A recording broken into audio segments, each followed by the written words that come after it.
I know, the amount of followers is a terrible metric that has very little to do with artistic value. So I guess the real question I'm bringing up here is what would be the relevance of Ansel Adams' work in today's environment, with the cameras that we have today, with the platforms that we have today. In more laid-back terms, how many likes would an Ansel Adams photo get today if it was coming from someone starting from scratch with 0 followers and 0 recognition in the art world? Before we go any farther, let me make very clear that I love Ansel Adams' work. I studied his photography for a very long time. I read almost all of his books, including The Camera, the Film, and the Print, the Bible of photography right there. But the thing that we tend to forget, and not just about him, but about any masters of photography of the past, is that that work was not created in a vacuum. Actually, it was created at a very specific point in time,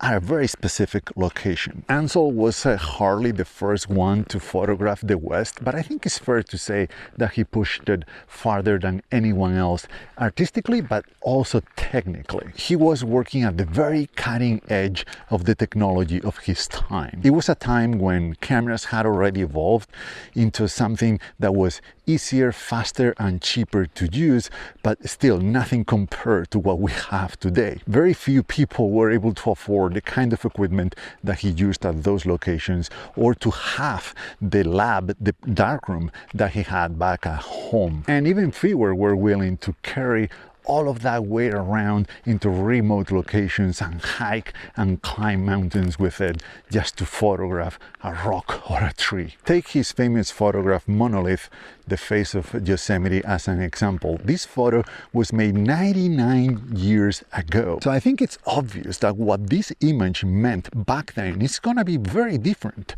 to what it means today. It's a beautiful image of a beautiful location. The composition is very nice, but I think the accomplishment here was to make such a detailed print of that landscape back in 1927. Today, an image like that one would hardly gain any traction because the context is different, the time is different, the technology that we have today is different, the expectations are different, the culture is different. But anyway, what am I trying to say here? What am I trying to do? I think it's very important that we artists of today, creating images today, realize that the work of the masters didn't happen in a vacuum. It happened for a reason. And at the time, it was disruptive. It was different. It was a fresh of breath air.